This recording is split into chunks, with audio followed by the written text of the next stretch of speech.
ഏതാ ഈ പുതുമുഖം? പുതുമുഖമല്ല, നായകൻ. നായകനോ? അതെ, ഈ കഥയിലെ നായകൻ. ஒரு படம் நல்லா இருக்கணும்னா அந்த படத்துல வில்லன் கேரக்டர் நல்லா இருக்கணும் அப்படின்னு சொல்லுவோம். இந்த படத்துல ஒரு வில்லன் கேரக்டர் பண்ணியிருக்காங்க, എക്സ്ട്രാordinary பண்ணியிருப்பாங்க. കൊടുകൈ കലക്കി കളഞ്ഞു. ഈ കസേരയിലോട്ട് ഇരിക്കുന്നേ, ഞാൻ ഒന്ന് കാണട്ടെ. Prakash Varma as villain. അയ്യോ, തങ്കവായ മനുഷ്യനല്ലേ. പ്രകാശ് വർമ്മ ആരാണ് നിങ്ങൾക്ക് അറിയാം? ആളാരാ?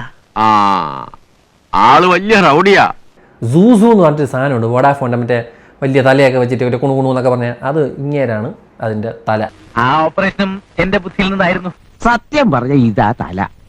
ഇത്രയും തറവാടിത്തമുള്ള ഒരു തല ഈ നാട്ടിൽ വേറെ ആർക്കും എടുക്കാനില്ല മുതലാളി. പക്ഷേ പുള്ളിയുടെ ഉള്ളിൽ ഒരു നടനുണ്ടെന്ന് ഈ സിനിമ കണ്ടപ്പോഴാണ് മനസ്സിലായത്. അതൊരു കൊടും എന്തൊരു വില്ലൻ. അയ്യോ ആശാനെ, ഇയാൾ അത്രക്കാരനല്ല, പഞ്ചപാവ. ഞാനൊരു ചെറ്റയാണെന്ന് പറയുന്ന ഒരു വില്ലൻ. എടാ, ഇംപ്രൂവൈസ്ഡ് ആക്ടിങ് എന്താണെന്ന് ഇപ്പൊ മനസ്സിലായില്ലേ? ആട്ടെ, പേടിച്ചില്ലേ? സത്യം പറഞ്ഞ പേടിച്ചു. എന്ത് പറയാ, ഇതൊക്കെയാണ് വില്ലേ.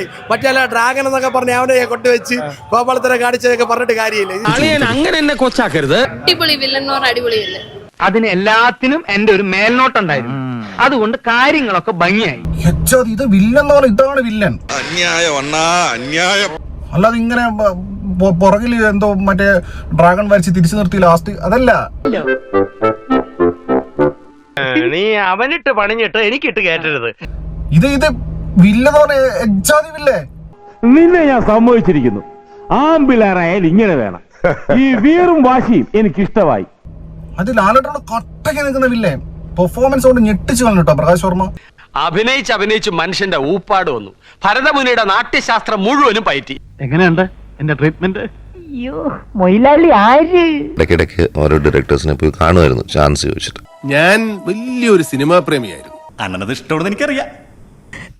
ഇതിന് ബ്രേക്ക് എടുത്ത സിനിമയിലേക്ക് എപ്പോഴെങ്കിലും തീർച്ചയായിട്ടും ആ ബ്രേക്ക് എടുക്കാൻ ഇങ്ങനെ നോക്കിയിരിക്കില്ലേ. അത് ഞങ്ങളുടെ ഭാഗ്യം.